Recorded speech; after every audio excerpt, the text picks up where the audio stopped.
500. G'day everyone and welcome to Expand the Phantom podcast, episode 287, our July 24 comics and news review. We are the Chronicle Chamber team. Our website is chroniclechamber.com and you can subscribe to our podcast via YouTube or through your favorite podcast app. Please don't forget to give us a rating if the podcast app allows you so that other people can find us. In our comics and news, as always, what we do is we catch up with all of the latest happenings regard to the fandom from around the world, and we review the comics that have come out. We dissect fandom-related news from Europe, Australia, and America in this particular podcast. My name's Dan Fraser, and tonight I'm joined by Jermayn Parker. How are you, Jerm? Always enjoy these podcasts. We get to talk comics, we get to talk news, we get to geek out. Hopefully the fans enjoy us geeking out and get excited as we get excited. So, looking forward to tonight. Yeah, absolutely. And a quick shout out to Stephen East, who would normally join us, but he's got COVID again for what feels like the umpteenth time for him. I think they're in wave 27 or something down in Victoria at the moment. So good on you, Steve. Hope the spicy cough isn't dusting you around too badly, and we'll see you for the next podcast. So stay well, my friend. Anyway, Jerm, we like to start these comics and news with a quick recap of any personal phantoming that we've done over the last month. Post Supernova weekend, what's your phantoming been like? Any highlights? I caught up with Sean Bassett. He came over to WA for a work trip, so that will probably be my highlight. Was able to catch up, do a couple of little swaps and show him the Phantom room. But apart from that, it's been pretty quiet. It's been recovery. I don't really tend to spend much post Supernova because I tend to stretch the budget for a good month or two in advance.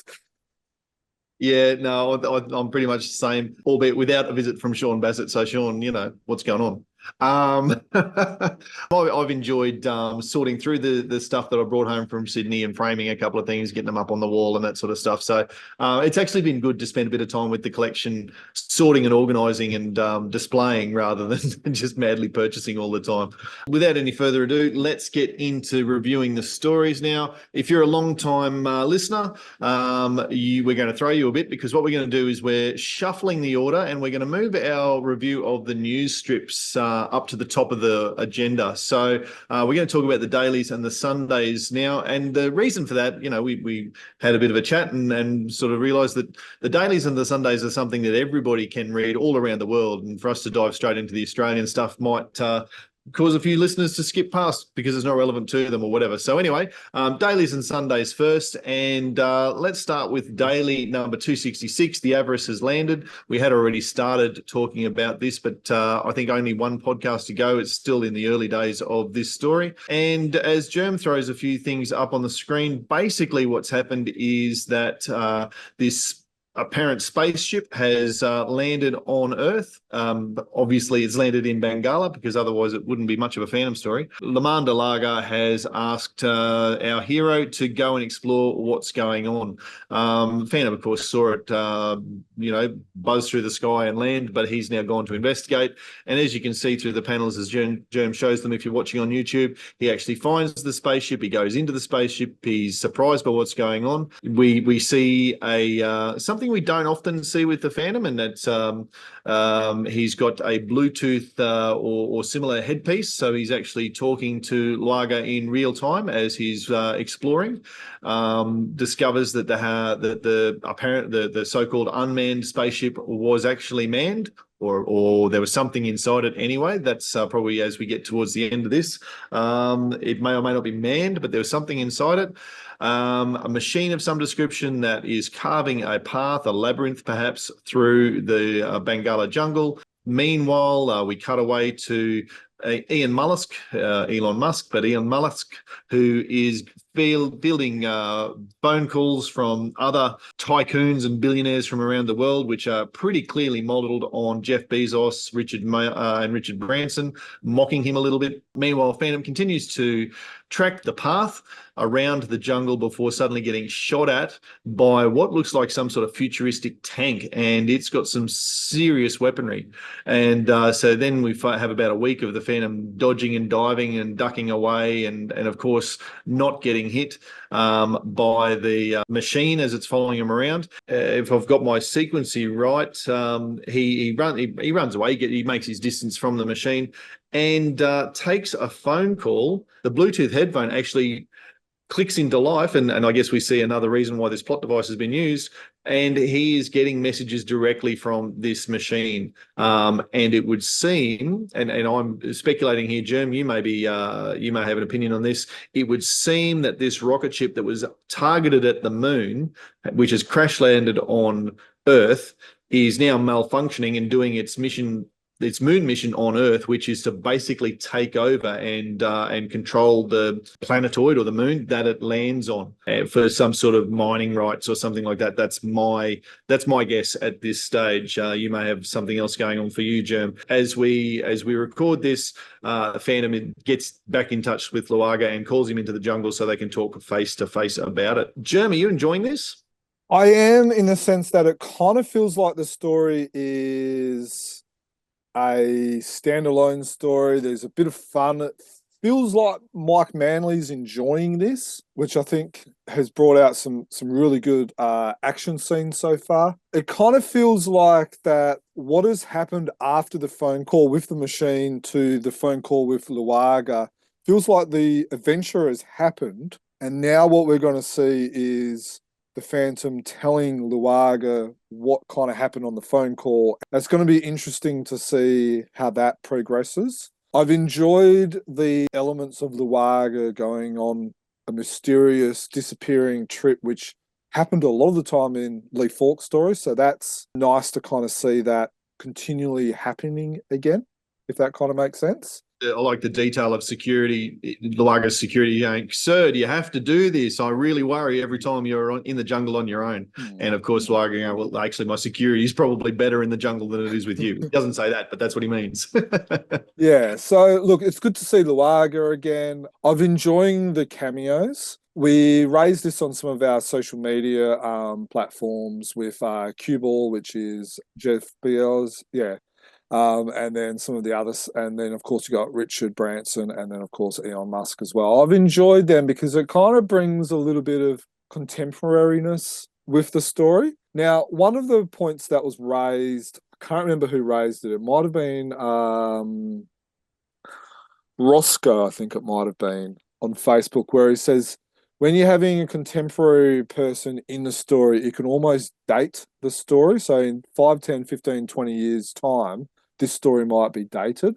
I thought that was an interesting point. We kind of joked, well, we've seen these tycoons. Are we going to see Trump? Mike Manley actually replied, and he was very, very adamant that we are not going to see Donald Trump. I think it was not an accident. I think it might have meant to go to the moon, but one of these people has hijacked it and is doing an exploration in Bengala for oil or mineral or something like that. So I reckon it's done on purpose, that it's not an accident that it's gone into Bengala. Oh, okay. See, I think it is an accident that it's gone into Bengala, that it's a mission to the moon gone wrong, and the machine who had a mission on the moon, this tank thing had its mission to fulfill on the moon, which was secret. No one was supposed to know about it.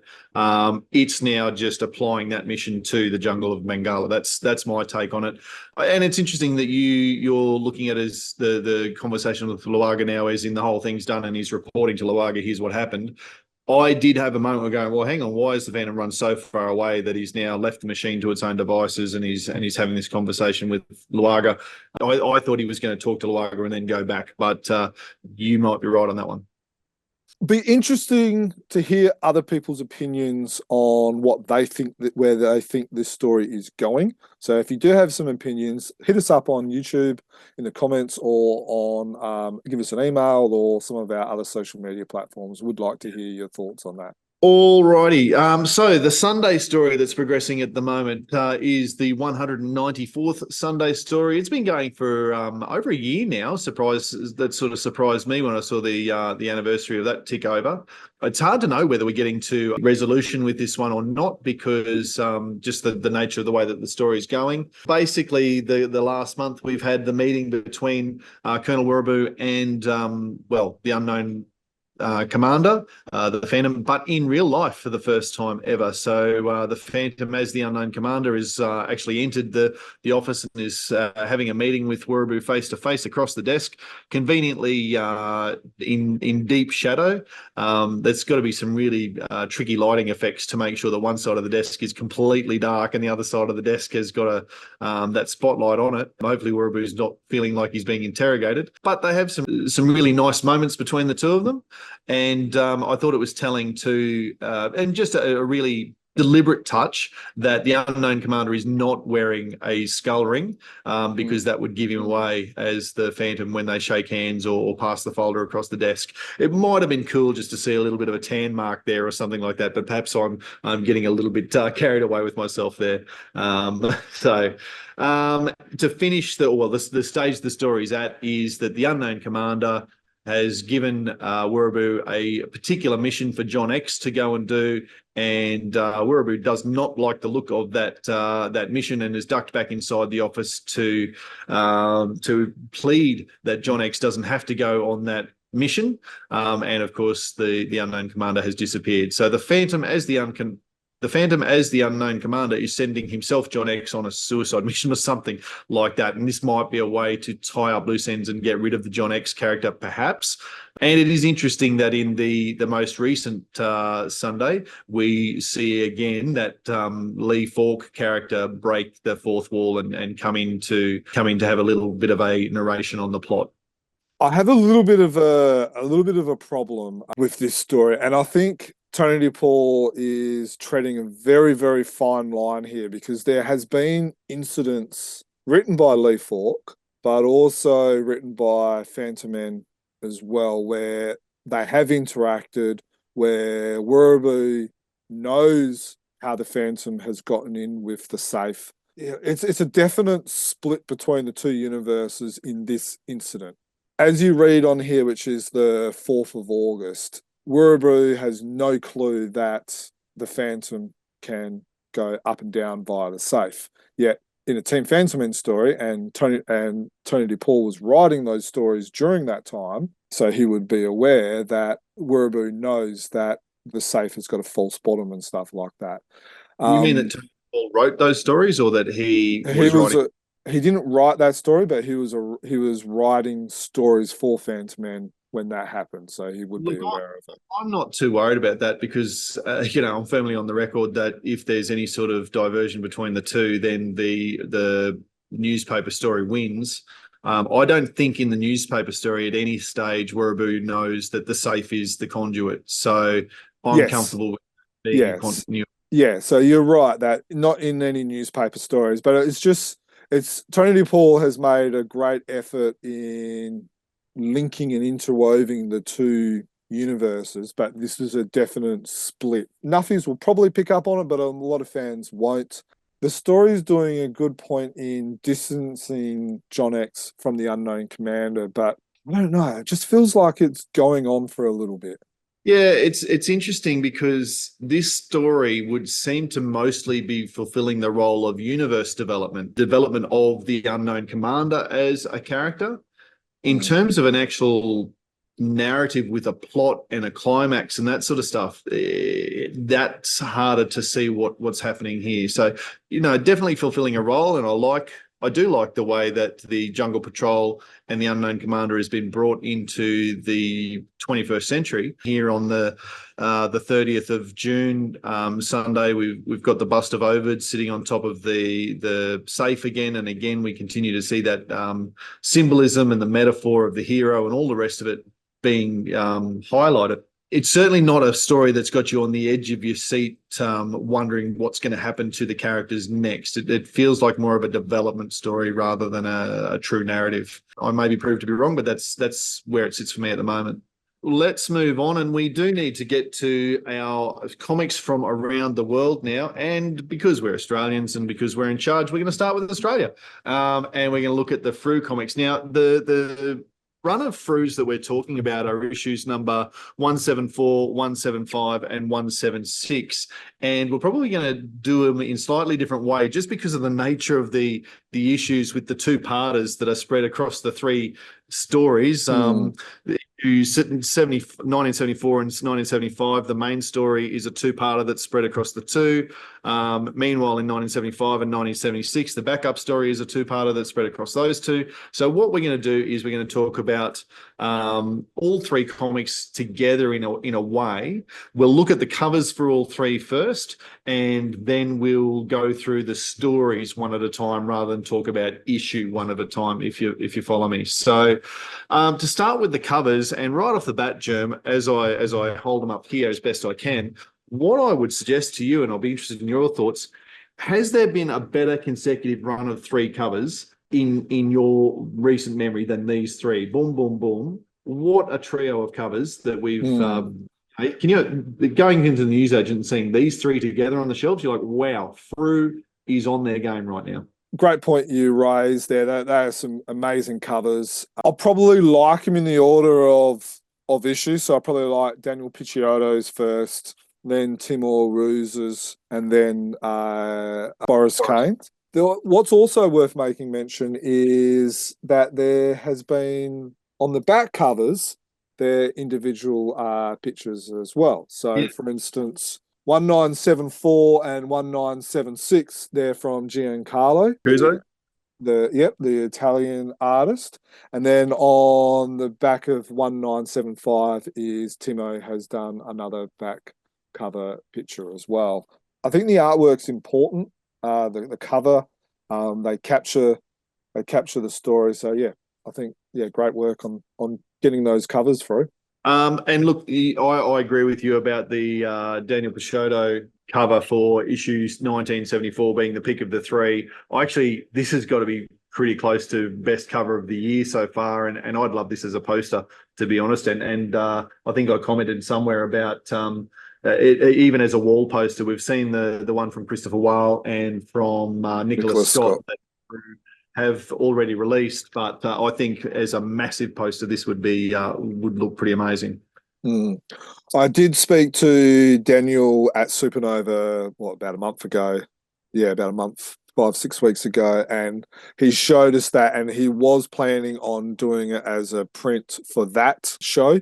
So, if you do like this, maybe get in touch with him and let him know that you would like to see this as a print. All right, let's start moving through the stories then, and we'll start with the filler, if you like, the 8-page story from 1974. It's part 6 of Shane Foley's Bad Blood in Bengala series. This chapter is called The Golden Route, and it sort of finishes a chapter. Dudley talks about it coming to an end, or does it? Well, clearly it doesn't, because Shane says at the end, that's all for now, folks, but join us back here soon as we unfold the secret of the Leopard Man. It does a pretty good job of wrapping up the Bad Blood in Bengala series, albeit with that cliffhanger, I suppose. Wraps up a lot of the loose ends, a lot of the characters meet justice or go home.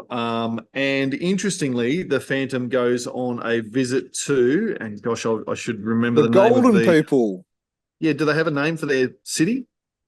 The Golden City. Okay, so it's not overly complicated. The golden people live in the Golden City, but I think that's a really it's an interesting wrap up of the Golden People, because as you can see on the screen, you get an old man screaming at clouds type deal. He's probably got a name, but the Councillor Avarice, perhaps talking about it's the end of the world as we know it. People are going to find us. Our young people are leaving. It's all going to hell in a handbasket, and the Phantom provides a bit of Phantom wisdom, going, well, that's just the way of things. Every other tribe has had to deal with this. Now it's your turn. It's just about how you manage it more than anything else. So, interesting. And I really like the page that you've actually got on the screen there. Yeah, the Council of Elders, top, middle, and top middle 33, top middle and bottom of page, and the very subtle changes of expression on their faces. I actually looked about a dozen times to go, is Shane Foley just copy and pasted this, or is that three unique panels? And it's three unique panels, albeit very, very close. What did you make of the way that Shane's wrapped up with the Bad Blood series? Well, what I liked is probably page 32, which is what I thought you were going to steal my thunder on that one, is where it talks Yes. about how the Golem people have actually been around in the jungle looking and exploring and stuff. Like they've seen the giant monsters, Nick's favorite animal, the Stegosaurus, the tiny people, which not my favorite people. You've got the flower that can hypnotize people. You've got the half human and a half animals people from Eden, which I thought was an interesting touch. Yes. And then you've got giants and you've got visitors from stars, which is probably the blue giants and the Horn Star demons. And Yep. that's what I probably like the most out of this part, is the fact that the Phantom's world is dark and mysterious, and these obscure people that have only ever in through one Frew story. Shane Foley's written about them more than what Lee Falk has. Yes. He's evolved them, he's given them some backstory, and they're actually kind of interesting now. So yeah, that's what I've liked about this. Yeah. Probably about this part. No, I agree. That sort of half, three-quarter splash page was really fascinating to go, here's these preposterous stories that are just ridiculous. And, the outside world is a joke. And the Phantom's going, well, actually, I've seen all of those things. And like you, I thought the half human, half people, half animals, I know that there's a name for them. I mean, that's a very recent Sunday story from Tony DePaul that is in the mix with all of these other, 1960s 1970s inventions from Lee Falk. So I thought that was interesting that Shane chose to put those in the mix. And I guess that's him bringing universes together as well, isn't it? Yeah, and that's one of the things I like about what Shane does, is that he does bring these universes together. It's a good ending. I'm looking forward to seeing the Leopard Men. The Leopard Men are based on real life people who dress up from Africa as leopards and plunder, destroy. Do a bit of a Google on them. There's been one Team Phantom Men story that has covered the Leopard Men. Lee Falk never touched upon the Leopard Men, which I thought was a little bit interesting. So I'm intrigued where Shane Foley is going to go with these Leopard Men. Alrighty then, let's move to the Bat of Berlin story, which was the two-parter covered across in 1974 and 1975. This is a Peter Anderson offering. It's his most recent story, illustrated by Janusz Orden, the Polish artist. The plot summary, if you like, is set in Germany in the 1920s and basically covers an art thief who uses variously drugging people with darts or gas or whatever in art galleries to steal artworks. And one of the artists whose work is stolen is, of course, a Lolongo tribeswoman. Variously, I think she's introduced as the princess or the daughter of the chief, but the way that she responds to that introduction makes me think that maybe she's not. But she's certainly a friend of the Phantom, and that's how he comes along and is involved in trying to solve the mystery of the Bat of Berlin. That the title is the name given to this mysterious art thief who is stealing artworks from all over the shop. Jerm, what did you make of this two-parter? Very much on the fence. It feels like a Christopher Agathy, an old school whodunit type of book or comic or story. Like it kind of like it has that feel to it. So, and I enjoy those movies. I've enjoyed parts of this, but I figured out who the bad guy was pretty much very, very early on. What was the giveaway for you? Because I did too. Yeah, I'm an art collector myself. Correct. And it was almost like, For me, the second time he said that, the first time was suspicious. The second time, like, oh, okay, you're the bad guy. Yeah. And it was almost, I don't think it needed to be said 3, 4, 5 times. It maybe just once. Well, given the way that the part two unfolded, it probably did. because again, spoilers. Not again, that was in the last podcast. But hey, spoilers. If you haven't read this yet, we're going to need to talk about how it ends, because I'm probably with you in terms of being on the fence. The last couple of pages are the pages that I go, ooh, I'm not sure I'm comfortable with this, because it's not actually ever, the Phantom doesn't resolve this one, really. He doesn't catch the bad guy. And it's only in the very last frame of part 2 that it's revealed that the bad guy actually got away. And for me, and it sounds like for you, the bit that makes me uncomfortable is that the Phantom has therefore chased a pretty innocent man off a roof to his death and doesn't seem too fazed by that.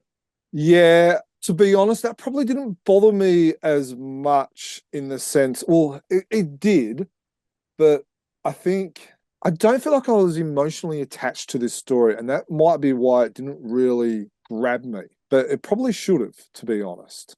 You're right. The fact is that, the Phantom is responsible for someone dying who is innocent. Yep. Maybe that should have outraged me more.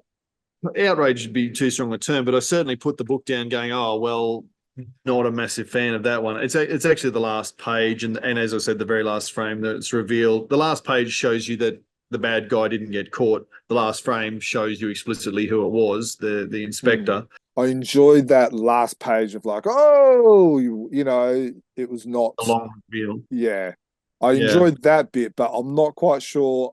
I think I would have preferred if he got put in jail. The innocent guy. Yeah. Me too. And then that would raise an interesting point. The fact that he died, and yeah, the sequence of and we're on page 20. I'm on page 25 of part 2. Phantom comes down from the building after the doctor has fallen to his death. Are you okay? Well, we're okay, but the good doctor here is as dead as a dead man can be. And then Phantom says, so thus ends the reign of the guy, the bat is no more. I suppose all that remains is for the police to go and find the artwork at his home. And so he doesn't seem too worried about the fact that he's just killed a man. It caused a man to die. So we know he's innocent, even if he thinks that the guy was guilty. That's not how the Phantom operates. But I think it probably didn't bother me as much because I struggled to enjoy this story, which is weird because I love Janus's work and Peter can tell a good stories. I actually went back and read this 2-3 times to ensure, because I thought, maybe the first time I didn't enjoy it was because, I had bad pizza or, didn't get much sleep so I thought, I've got to do my due diligence and read it again because I don't want what I'm talking about now to be based on one read from, a stressful day at work or something. But yeah, it wasn't. I couldn't get into the story. Prior to that, I suppose it was an entertaining read. I did spend a lot of part 2 going, oh, maybe I was wrong about the inspector and those couple of lines about maybe that was a red herring that's in there. So it was a double bluff. Yeah. So maybe that's a good where, he makes it obvious. So we're all thinking, oh, it's this guy. And then the fans was racing through and it's like, oh, maybe it's not that guy. Maybe it is this guy. And maybe he's just so maybe that's a good double bluff plot twist or a double plot twist by Peter. I'm surprised King Features actually let that go through, to be honest. You mentioned Jan Auden's art. One frame that I'd like to pick up. I'd be interested to see if you think I'm making this up or if you picked it up as you went. Page 19 of the first part in 1974. If you can flick to that quickly somehow. Yeah, so page 19 of the first issue, bottom panel where the inspector's saying, you're still very suspicious, Walker. Why are you wearing your dark glasses indoors while it's also dark outside? I had a double take at that one because we can see the Phantom's eyes from behind him, and I think there's a hint of a mask there that Jans Auden has actually drawn in. Am I making that up? Or do you see that too? I reckon it's his eyelash under his eye. Yeah, maybe just the hint. Yeah, where it looks like the top bit. Yeah, I'm not sure. The old question is, does the Phantom wear his mask under the glasses, or does he take his mask off when he's got his glasses on? People have drawn it both ways. Well, actually, you see the shadow of the Phantom on page 18. It's still on the screen. Again, we're from a similar angle, and the shadow behind the glasses seems to have the mask there. But again, that could be just the shadow. I think it's Yarn's playing with light rather than trying to depict that he's actually wearing the mask under the glasses. Now, look, there's some great panels in both issues of Janus. There's one where he's on page 6. It's like a half-page panel where he's sitting on the on a chair which looks like the Skull Throne. There's the smoke. Yes. There's the light. It's epic. But one of the things, and this was actually pointed out and showed to me by a fan, is there was a bit of panel copying. This is the first one on page 11 on 1974. The two bottom panels, Otto. So the third Otto, the face is the same. On page 20, got the Inspector sitting down, which is in the same pose. The entire panel, oh no, the Phantom's moved his hand up to his chin, but otherwise it is pretty well a replica, isn't it? Yeah, but it's just interesting kind of picking some of those up. What I find interesting about this story is that this is actually the first time Janus has actually drawn a Phantom story for Frew for black and white intention first, where all his other stories, including the one we're going to be reviewing soon, he's all drawn them for colour. And then for Frew has publishes them in black and white with the colour taken out. So it's interesting comparing the two styles where, and there's not huge differences, there's just little differences where there's subtle differences where Janus is drawn with this, with black and white in mind as his primary audience. I think he's actually used it really, really well. And even the page that you've got up right now, the way that he's used shadows across faces and not so much used light, but used dark to create silhouettes. Some of the chase scenes where the Phantom is coming after, well, I was about to say the bad guys, but sometimes the innocent guys as well. He genuinely looks scary. That is a Phantom coming out of the dark who's chasing you down, and the way that he's used the highlights of the mask and that sort of thing in the shadows on quite a number of occasions is really, really effective. So no, I'm a very big fan of the art in this, because even the Inspector, you know, the big reveal at the end, as you said, that we love, that was instantly identifiable as the exact same face as the Inspector. You knew exactly who that was when he took his mask off. So yeah, I thought it was really well done. So we move from that to then, so we can put 1974 away because we've talked about the cover and both one-parters are in there. Now we move on to the two-part story that is in the back of 1975 and 1976. And I say the two-parter story, it turns out this is actually the first two parts of what's going to be at least a third chapter, because it tells us that in the last panel of the second one. I think it's going to be 8. 8. For some reason, 8 rings a bell or rings true. So look, yeah, right. I know Duncan's told me, and I feel guilty that I do not remember this. I'm going to say 8. Duncan, please forgive me if I have that wrong. Yeah, okay. It's an interesting one in the sense that already in the first two parts we've got two artists. So Duncan Munro, you've alluded to him. He's the author of this story, and he's been quite popular with Frew readers in the past with the stories that he's produced primarily around Prince Rex. This is a step outside of his, I guess, his normal wheelhouse, in that Prince Rex is not in this one. It's set in World War II. In the Northern Africa, and it's around the British, the SOE operatives, the Special Operations Executive, a clandestine military unit that the British operated during World War II. As I said, Duncan Munro is the writer. Daniel Picciotto started the artwork, and he did all of the artwork for Chapter 1 and probably 75% of Chapter 2 before Fabio Alves Fabio Alves, not sure how you pronounce that one, took over the artwork for the last 3 or 4 pages of Chapter 2. Look, I really enjoy this story. It's in depth. There's a lot going on, but for someone who read Commando comics, who enjoys Commando comics, who's going through a TV series called SEAL Team, which is, you know, very clandestine. So for someone who enjoys all that type of stuff, this is right up my alley where I enjoy this type of stuff. The artwork by Daniel Picciotto is really, really good. It's no wonder Marvel basically pinched him. Which is not finished this because he suddenly got busy with other work. Yeah, and look, that's fair enough. Marvel is a big gig. It's an important gig. He's made the right decision from his career point of view. But even though the Phantom is in war, you can tell he's still got his morals, but then there's a period where he can question his morals, and that's like these 2 pages here, where the Phantom goes, "You're not bothered by operating outside the law," and he goes, "You fight pirates with no badge, no country. Who sanctions your actions?" And he's like, "Well, never thought of it about that way. I just follow the code father taught me." I like that kind of aspect as well, where you've got the Phantom. He's actually thinking.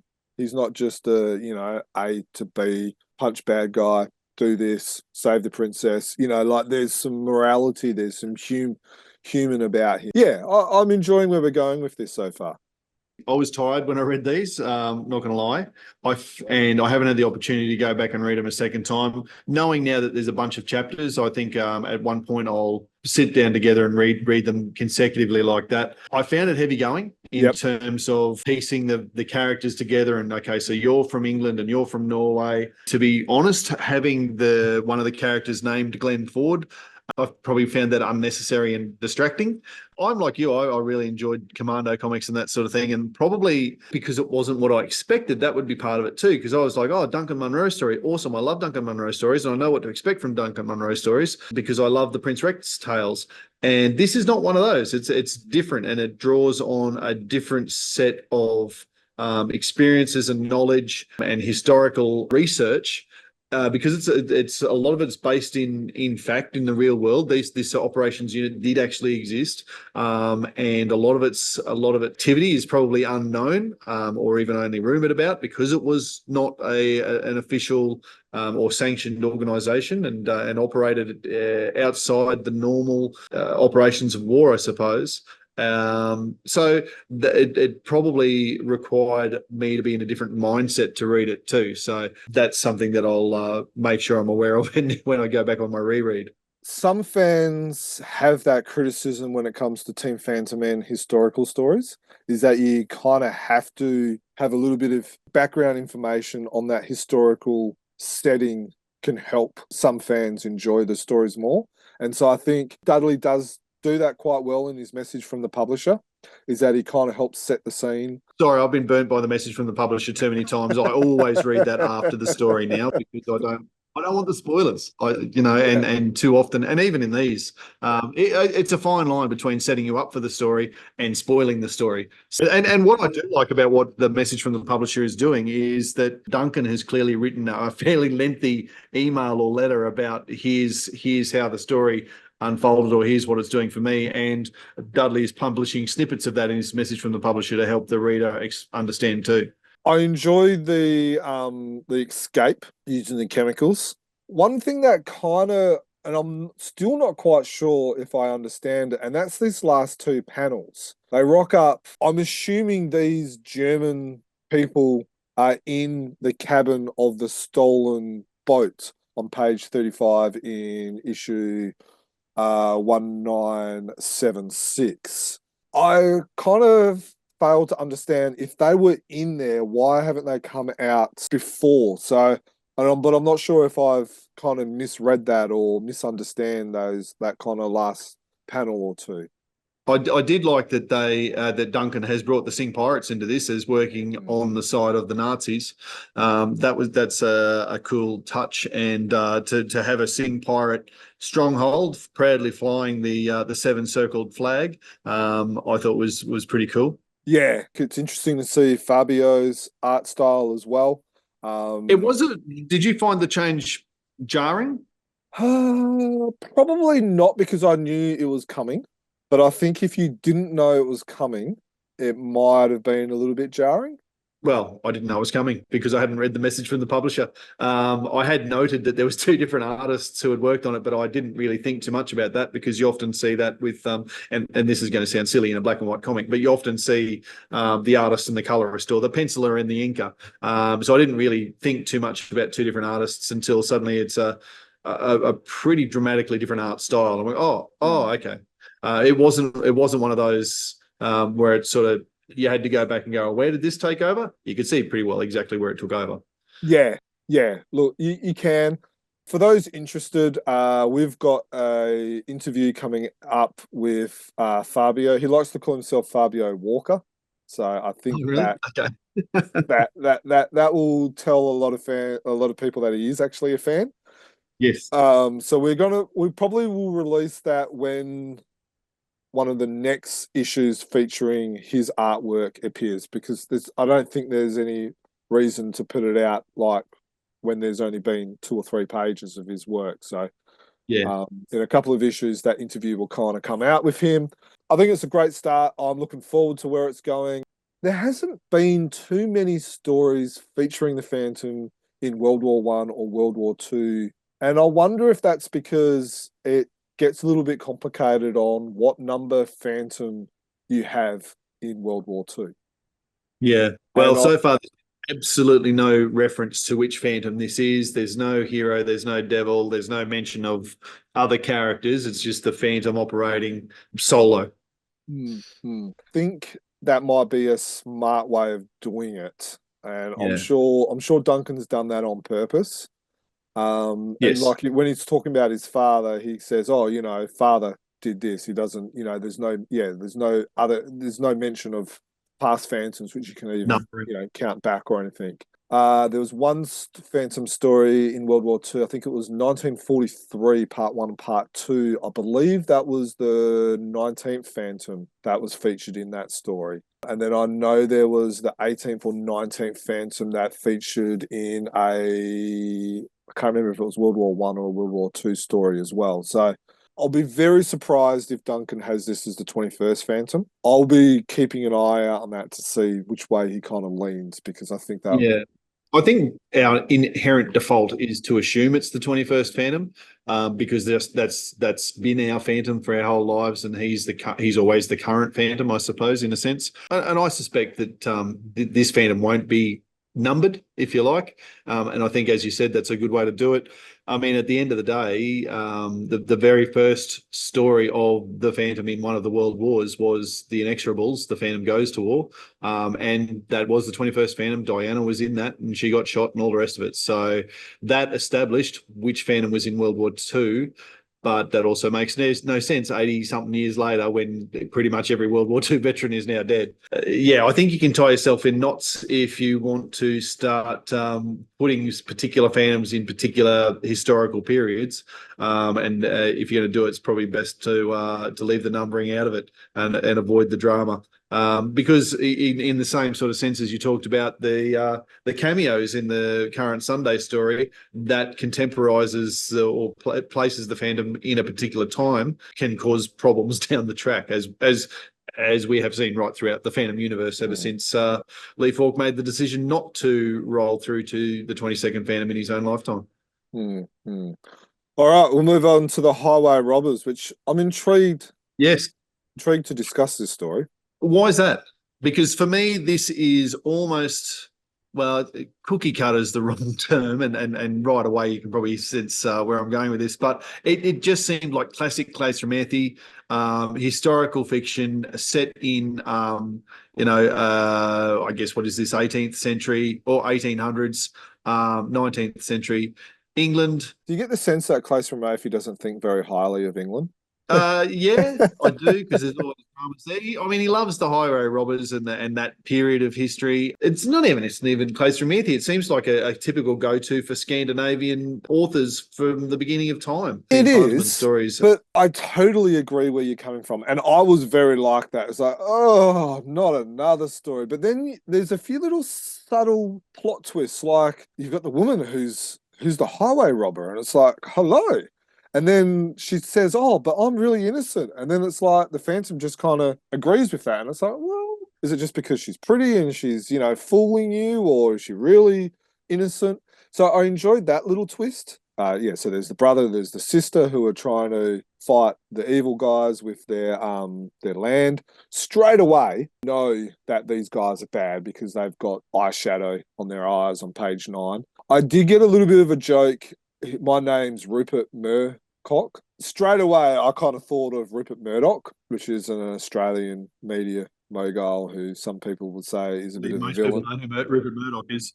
Yeah, you know, some people will say, well, he's a villain. We did ask Dudley. He goes, nope, that's actually the English translation. So I'm not sure whether they used it or whether it's just a happy coincidence. You're right. There's a lot of cookie cutter to it. I enjoyed the subtle little differences. I enjoyed the artwork. I will admit, I think I Yeah. prefer Janice's artwork in this story than in his Bat story. Oh, okay. Probably preferred the 2024 version. This is a story that was published in 2020. So, no, I probably preferred the Bat of Berlin art of Okay. Janus's. We've seen plenty of times is the people getting sucked down into the marsh and all that. But I kind of liked how the young guy wasn't really stuck and he kind of faked it and all that. That was kind of clever. So there was enough subtle differences that made me enjoy this story. Yeah, look, and I certainly don't mean to imply that I didn't enjoy the story. It was a good, solid story. Enjoyed it well enough. Like you said, I guess the plot of these two young people trying to clear their father's name and all the rest of it through their legal documents and get their land back, and you've got the bad guy who is abusing his position. Again, fairly predictable that, as you said, the moment that you see the depiction and the names, you're like, okay, these are actually the bad guys. And while they're pretending to be the police, they're actually the highway robbers, you know, abusing that position. Cool that they decided to let Henry go, well, not let him go free, but take him out and execute him quietly, throw him in the bog so that he could continue. He's so, you know, he's so sadistic and is enjoying his murdering that he just wants to keep doing that. And that's the way that he sees himself being able to do that. The Rupert Murdoch character. Good, solid story, interesting enough, but again, just another one of Clay Smithy's favourite go-tos. All right. Look, so that's been an unusual way for us to go through the Frews, but I'm glad we did it that way. It made a lot more sense, I think, than trying to chop and change as we went. But we need to move on, and we have had access to an unusual comic type thing in the sense of it's a little 8-page digital prologue of the Defenders of the Earth series from Mad Cave Studios. Now, we are going to review issue 1 as soon as it comes out, obviously, slated for 14th of August, and we'll get our review out that week. Over the next couple of weeks before, in the lead up to that, we're going to publish on our website some interviews that we've done with the author, Dan Dio, as well as the artist, Jim Calafiore. So keep an eye on chroniclechamber.com as those drop in the lead up to Defenders of the Earth issue 1. Launched or released on the website, as I say, was a digital PDF of a prologue for the Defenders of the Earth series, a little 8-pager, and that's what we're going to talk about now. But that prologue is also included in Flash Gordon #1, which I think is in shops now, Germ. Yes, that's correct. So for all of those completists that must buy it because it features the Phantom and they got nothing better to spend their money on, go and get your comic book shop to order in Flash Gordon #1. So our review of the prologue is coming up now. Mad Cave Studios has released a prologue short 4-page story digital comic, which is perfect for those who have come in late and to whet our appetites. The regular new 8-issue comic series comes out in the middle of August 2024, and Chronicle Chamber will have several interviews with the creators coming out in the weeks beforehand. This 4-page comic not only gives us a refresher of what happened in the TV show, which originally aired nearly 30 years ago, but it also gives us an understanding of what we can expect. Are you excited? We are. To start off with, we see a crossover with the same plot, with Dale Gordon passing away, and the 4 kids are also involved. However, in the TV show, Dale's presence was captured in the supercomputer. It doesn't feel like it's the case in this comic series by Dan DiDio and Jim Calafiore. A couple of different things I have already personally picked up is that it feels that things are a little bit more dire with the Phantom using revolvers instead of fancy futuristic weapons as in the TV show. I am personally at this stage assuming it is because more modern technology has been affected. I'm intrigued by the use of these weapons, i.e. the Phantom using a revolver, and feel there is a reason behind it. Mandrake also feels like the natural leader as he is trying to reason with Flash. Maybe he has to step up as Flash is struggling with the loss of his wife. In the TV show, It felt like Mandrake was at times the goofy sidekick with his bag of magic tricks. One thing that caught me off guard is the 27th Phantom is featured with Hero, his horse, and not his skullcopter as his mode of transport in the TV show. The horse is brutally shot and dies, which I must admit took me by surprise. However, is this a nod to Hero, the famous 21st Phantom's horse, or is it a gaffe? The past Phantom did not name his horse as Hero. It is the name of the 21st Phantom's horse, but no other Phantom in the future or in the past has named their horses Hero. One thing that annoyed me with the TV show was that Mandrake's home of Xander was rarely threatened and it felt safe. Maybe it's because it's a TV show, but this prologue issue feels much more real and the situation feels a lot more intense. If you are just a Phantom fan, you may not know the creators Dan and Jim well, but they are real big names in the USA comic industry. If they've come in late with their careers, we'll be talking to them soon with a future interview released soon. Dan knows how to write and Jim knows how to draw. This art is so dynamic, you almost have to pull that handbrake so you don't read it too fast and enjoy the work they have put in. Are you excited by this series? Have you gone back and watched the TV show to ensure you don't miss out on potential Easter eggs? Dan Fraser, what do you think?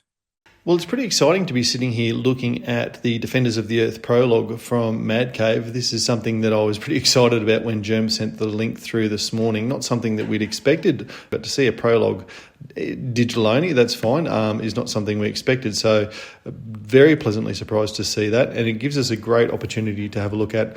For me, the thing that I'm most excited about is the art of Jim Calafiore and how he's going to interpret the Defenders of the Earth. But it's also a great opportunity to see how Dan DiDio is going to link the 1980s, 90s comic book, as well as probably more importantly for a lot of people, the TV series. And one thing that I appreciated in this and probably goes underappreciated is the art, the work of the art. It is the artwork of the letterer, in this case, Carlos Manguel. So to go through this, really like the way the story unfolds, the Zoom meeting type feel of Mandrake talking to Flash. And in the first page, we don't know exactly why Flash is turned away from the screen and all the rest of it, but getting those pictures of the devastation around the world and some iconic parts of the world getting smashed by Ming.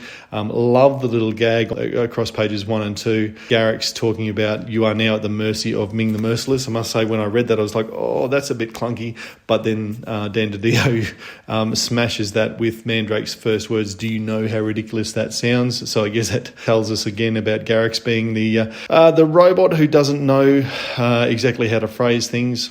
Lothar, you expected to be there at the defence of Mandrake. Phantom sort of comes out of nowhere. Appearance of the Phantom, guns blazing on a rearing Hero, is really exciting.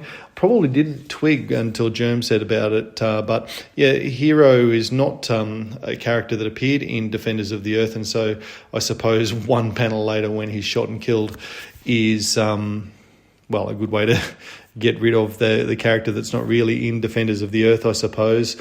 I love the work of Jim Calafiore in terms of the expression on the Phantom's face in those two panels as Hero dies. And as much as Lothar says something about this time to mourn later, and you sort of think as a Phantom fan, gee, that's really full on that Hero's died. And the Phantom, the expression on his face, as you go through the next page or so, starting to realise what Flash has lost in terms of his wife Dale, obviously the love interest, and the fact that she's died, really sets this story up right from the get-go.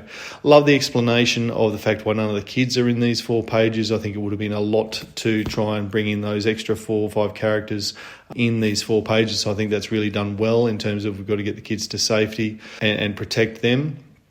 And now we're straight onto this arc of what Flash is saying here. Mandrake, Lothar, Phantom, you took on an oath, you're the Defenders of the Earth, defend it. You stay there on Earth and defend the Earth, and he's going to go straight after Ming and be the attacker in a sense. And some really powerful artwork there from Jim Calafiore. We're a Phantom podcast. We focus on the Phantom. There's one, if you count the back of his head, 2, 3, 4, 5, 6 panels with the Phantom in it. They're powerful images and really like the artwork so far. So look, great start from the creative team at Mad Cave, and looking forward to the 8-part series when it comes out. Thank you, Dan.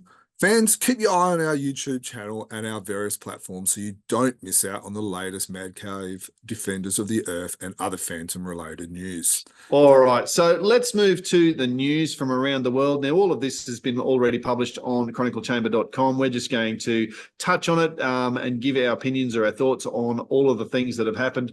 The big thing from an international point of view, affects everybody, is that we've seen a new publication come out from King Features, a guide I haven't heard of, a trend guide before. Seems to be a new thing. We've seen a style guide in the past, but King Features have released a new Phantom trend guide, which I guess builds on the style guide that they've released in the past. Is that a fair assessment? Very fair. We've kind of talked about the trend guide last Comics and News podcast. We've actually got examples of it. Now, it's not the complete trend guide. I think the trend guide that they've released includes the Phantom, Popeye, Flash Gordon, and it's in like a book. So I would love to be able to get hold of this book.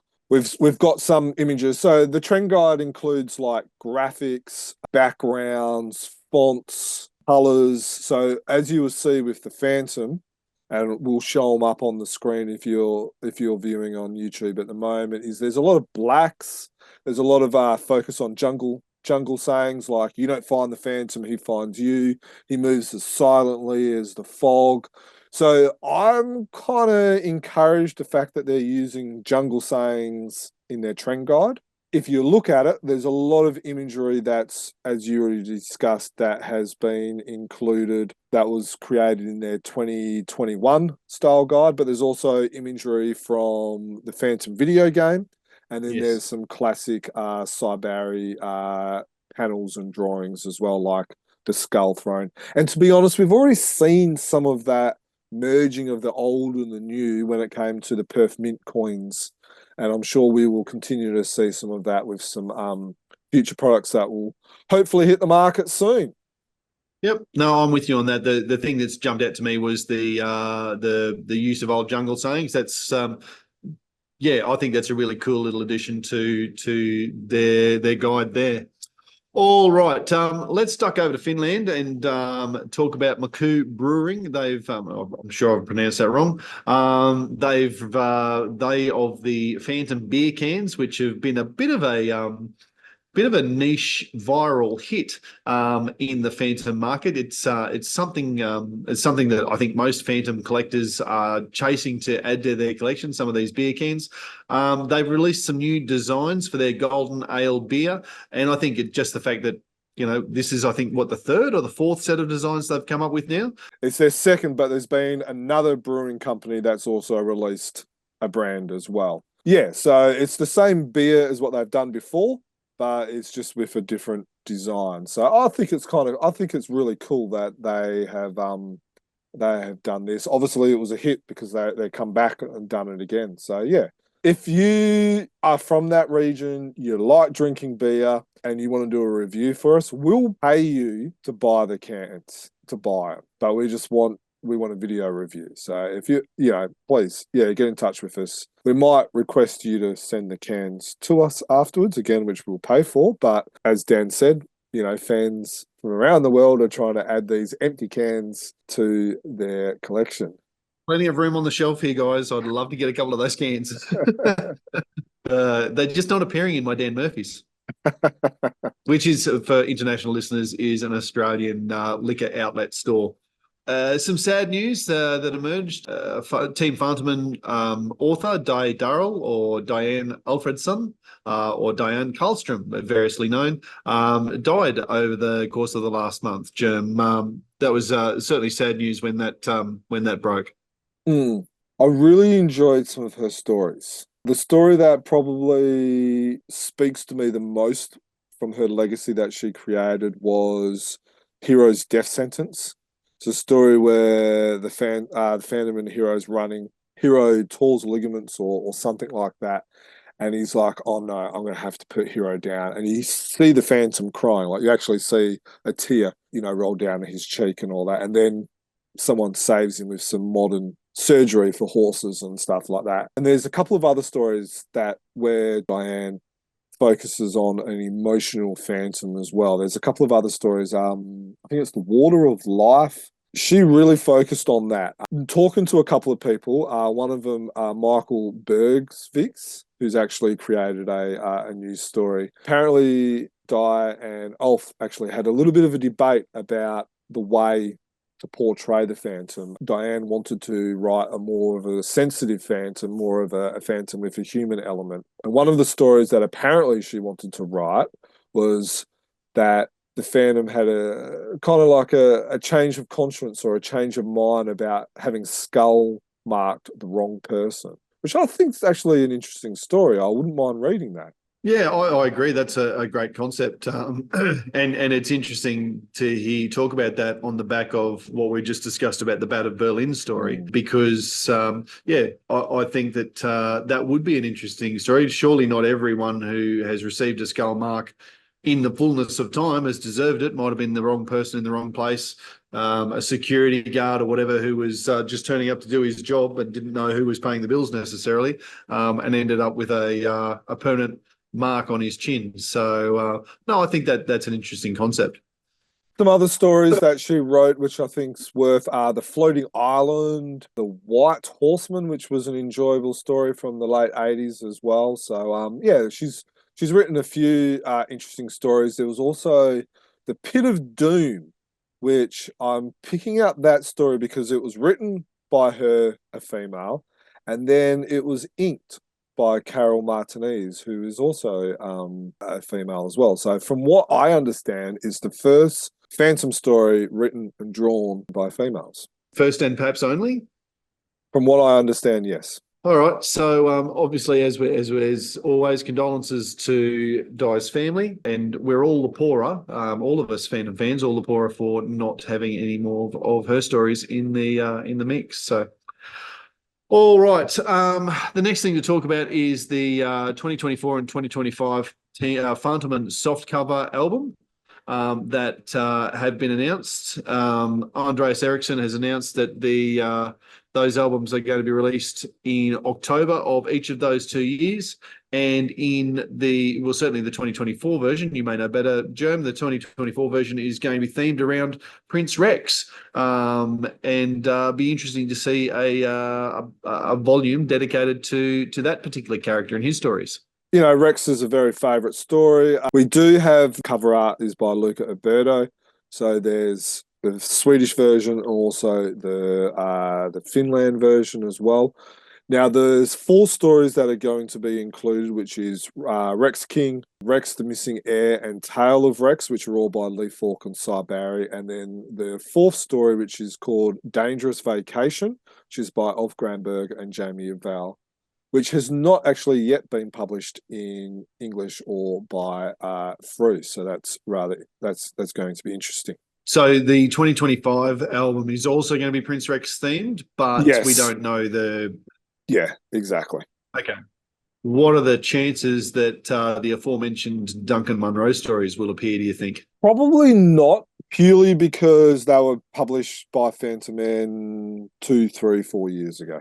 Well, the rest of these are reprints. They're certainly for them. Whether it's a timely reprint or not, I suppose, is the question with those. But look, obviously, there's a whole bunch of other Rex stories from Lee Falk, and they'd have to be all by Cy Barry, wouldn't they? I don't think. Well, Cy Barry was the artist when Rex entered the strip, and I don't believe that Tony DePaul has used Rex in any of his stories. Yes. What's it called? It was a Tony DePaul and Graham Nolan story where we were first introduced to Captain Lara. In that story, Captain Lara actually has a crush on Tom. Not Rex, sorry. Now that you've said that, I'm sure I've seen Paul Ryan's depictions of Lara and Rex. Yes. Yeah. All right. So there's that's even more options than just the Lee Falk and the Cy Barry stories, which of course include such really memorable stories such as Rex and the Little People. Certainly, there's a whole series of Baron Khan stories, Visit to Baron Khan, Ruler of Baron Khan, Prince of Barrancon. So plenty to choose from when Andreas and the team sit down to look at the 2025 volume. I like the idea of mixing, kind of having the next 2 years. There's a good number of stories. They can do their planning now, and then it's already done. It's done for next year, and they don't have to worry about it. Yeah, for sure. So that's not the only album that Phantom are bringing out in the near future. There's also the 2024 Ghost Who Walks album. So this is a hardcover book, cover art, Rolf Goes. So classic Phantom Man artist, and a great image from him from I guess a different vantage point that we would normally see the Phantom sitting on the skull throne, taken by a drone or a security camera by the looks of this. What are the details of the hardcover album, Jim? All right, so we know two stories, which is the Kimberley Diamonds and the Gibbs Brothers. Of course, the Gibbs Brothers is famous for being the shortest Phantom story, but probably even more famous because we did a radio play on it.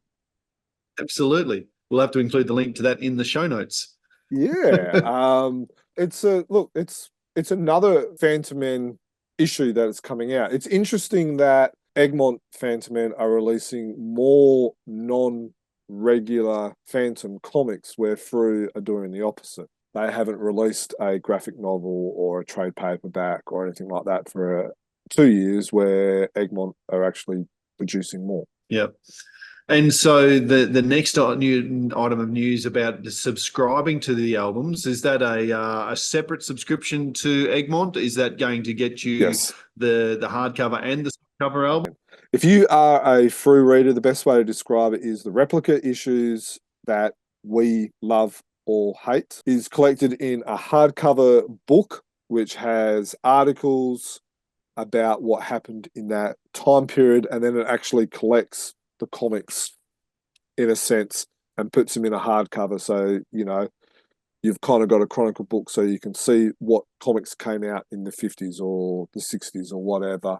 And so that comes out every so often, and you can now get a subscription. So you can either start at one, or if you've brought a couple of others, say, for instance, I've got the first 10. So if I want to start at 11, I would let them know that I want to start my subscription at 11. And then every 2-3 months, they'll actually send out the next one to you. For some people, prefer their comics like that. They don't like the new stuff. They just want to, get the old ones for nostalgia point of view. So if that's one of yours, that is a great way of doing it. Very good. And obviously the link to getting yourself that subscription you can access through our website and go to the story and follow the links from there. Seems like a lot of our news is about European albums at the moment. We just duck across the ditch. That's probably not the term they use over there, to Denmark, to the Phantomette hardcover album number 1 is out now. And we've got some details about issue number 2 coming as well. Yeah, issue number 2 features a bit of artwork by Felmain, which is the Queen of Saba story, which first came out in a Frew comic. Intriguing that they have chosen this story. And then there's also a Charlton story and a reprint story by Tony DePaul, George Olsen, and Keith Williams, which is the Ghost War. So from what we actually understand as well is that Evoke will be publishing it as it was originally drawn, where according to what I've been able to find out, what was published by Frew was actually had edits in it. I must admit, I didn't pick up any panels which were edited or censored. So I'm intrigued to picking up the Evoke issue and then doing page by page to see what was edited and censored. Well, I don't know, maybe the edit points were more around the story and the narrative rather than the artwork. So it'll be interesting to see if that's the case. Like you say, I was intrigued to see that the Queen of Saba story was picked up by somebody else to publish. I seem to remember that we panned that story pretty heavily when we reviewed it. I don't know if it goes down, in my opinion, as one of the worst stories of all time, but it's probably in the conversation, if I'm completely honest. Did get a bit of a surprise when I saw that was on the list. But look, it depends. A lot of these things depend on the packaging. As you say, perhaps the original unedited version will be something that brings the story to life a little bit better. Yeah. What I do like is the fact that there's a mixture of stories. So the first issue, or the first album, which is out at the moment, has Cy Barry classic stories. There's also a Bill Lignanti, Queen Samaras the 12th, where the second one has the Charlton story, the Frew story, and then a newspaper story. So there seems to be a bit of a mix. It'll be interesting to see whether they do a Team Phantom End story in album 3, and a bit like what Zubistan are doing as well, where Zubistan are doing a real mix of newspaper stories, Team Phantom End, and also Frew stories, and even some Moonstone stories as well. That's what Zubistan are doing. I like the mix. Yeah.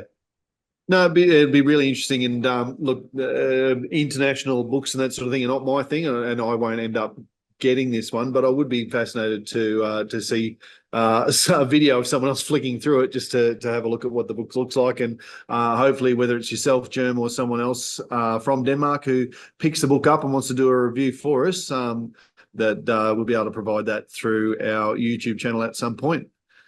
Yeah, and it's a good point to do a call out. If you are from some of these countries who are releasing some of these comics, please get in touch with us, because look, let's be honest, the only way we review them is if we actually buy them and then get them shipped over to us, and sometimes that can be a month or so. And we would rather be a little bit more up to date with that.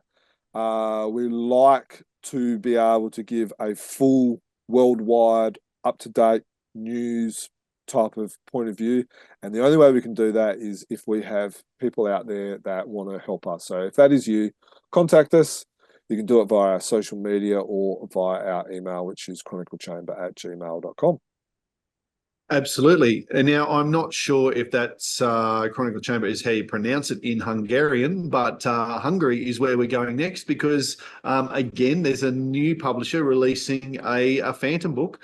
This is Booby Bolt, a Hungarian publisher who are following something of a trend that we've seen of publishers paying tribute, copying the Hermes Press model of volumes that are being published. Now, this one is a 5-part story, and I say paying tribute to Hermes Press because the cover looks very much like the style that Hermes Press has used, and the Spanish publishers have used a similar sort of style cover as well. And this issue, called simply Phantom, from Booby Bolt, does look a lot like a Hermes Press book. In this case, they're starting with the Cy Barry era. So the first 5 Cy Barry stories from 1963 gathered in one volume and available to buy. Now, this looks like a pretty limited run, those, Germs. So if you're interested in this one, you're going to want to jump on the website straight away. The thing that I like about this book is that they're printing 3 days on one page, where Herms do 2. It means the panels might be a little bit smaller. Every double page, Herms print 4 days, where Booby Bolt can now print a week on one double page. So six daily. So it means, over a period of a year or two, or over, say, 100 pages, you're getting 50 extra days. Yeah. So, I like how they've done that. Yeah. And it's actually a really great point you made there about the fact that it's, 6 days is a week of the daily at an opening. That will follow the beats of the story a little bit better, because the dailies are written as a 6-panel, mini chapter, if you like, with a bit of a cliffhanger on the Saturday to hold you over until the Monday. So I think in terms of the beats of the story, it'll work a little bit better too. That's a very good point. You're not just here for your pretty face, mate. Thank goodness for that. Or to see, I joined when it was a podcast only. I had no idea this had turned into a YouTube channel. Had a good face for that. Staying in Europe, and this is the last bit of European news, I think, is lightning strikes have, they've been around for a while, and they've been in and out of the comic and the fandom publishing industry, but they've released some news about a monthly digital magazine and an annual. It's to do, they're doing that in conjunction with this TASQ school, which is an art school in Ireland, Academy of Sequential Art. So they're producing some Phantom and other King Features comic books now, publishing those in looks like getting back into newspapers. They help get the Phantom in the local Irish newspaper. which is the Echo.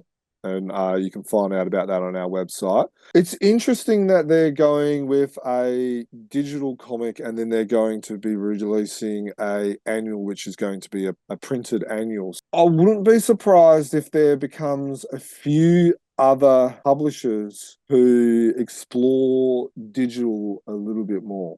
One of the areas that I think it could work well is, and I would love to be able to talk with some of our Indian friends about this. Shakti do the Bengali and the Hindu version and the English version. But from what I understand, there's been some issues with the Bengala and the Hindu not selling as well or being a little bit delayed. Oh, okay.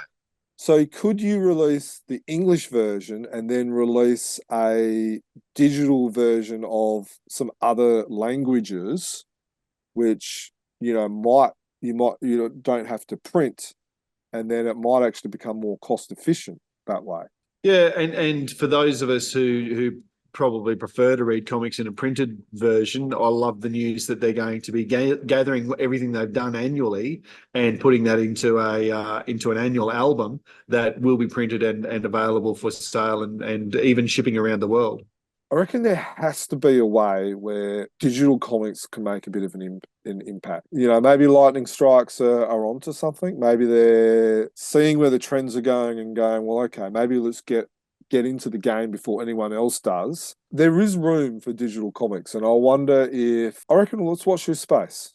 I'm thinking very strongly about this premium bundle subscription because if you have got access to a monthly digital comic book, and then at the end of that, they're going to send you all of those 12 books collected as a printed book. As part of the premium package, there's a subscriber print, a Phantom badge, a good mark badge there, a poster that features the Phantom with Flash Gordon, some physical printed copies of a Slylock Fox comic activity. So I assume that's a task project of some description, as well as previews to upcoming things. But, if only for the badge, that's one of the things that I'm probably sad enough that gets me across the line. But $130 for a badge, Dan.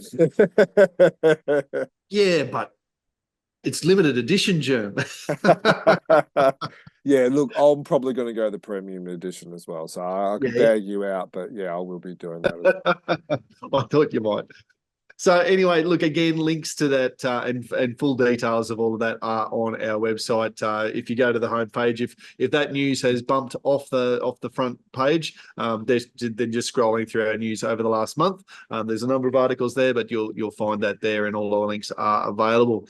And the last thing I want to touch on today, Jim, I think is a bit of a feel-good story. And when you posted this in the group chat, I was pretty pleased to see that there's a Phantom Express vehicle in the local Variety Bash. Now, just to explain for international listeners and perhaps even some Australian listeners, the Variety Bash is a bit of an Australian institution. Certainly goes through Queensland and New South Wales, and maybe other states have got their own variants of it as well. But it's a big charity drive where people enter their vehicles, they decorate their vehicles in whatever way they want, and it's all about raising money for the Variety. They raise money along the way. They drove hundreds of kilometres across dirt roads, bush roads, through cities. They take a couple of weeks over it, and for the last few years, there's been a vehicle in the Queensland iteration called the Phantom Express. And what I love,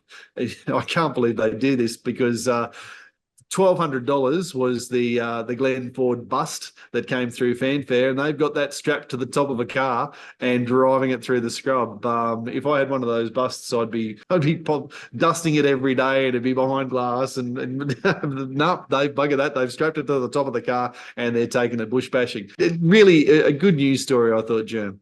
And they're releasing little Phantom little show bags. I saw that Frew got in touch with them to see if they wanted some back issues for their show bag. Well, so it's good to see that. Look, hopefully they get some free comics to go in their show bags, and we get a couple of young kids addicted to the Phantom, like so many of our peers, from a free Phantom comic in a show bag. Yeah. Absolutely. So good luck to those guys as they take off. I think it's in the next it's through August that they're driving down the east coast of Queensland, finishing on the Gold Coast towards the end of August. So good luck to them, and yeah, hope the drive goes well and the Glenford bus stays strapped to the top of your vehicle.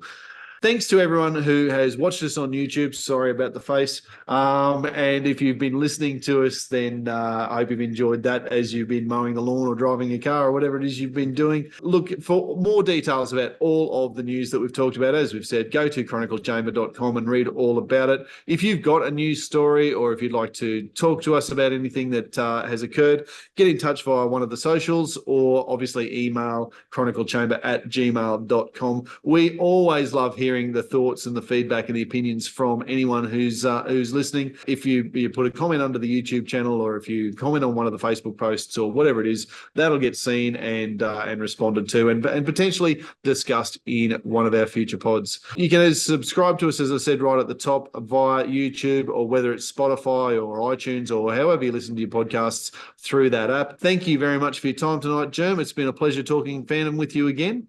I hope you've enjoyed the evening. Always a pleasure. Always fun talking Phantom. Hope you've enjoyed it. For myself, happy Phantoming and thank you. Absolutely. Happy Phantoming, everybody. 500 years ago, he washed ashore the sole survivor of a shipwreck.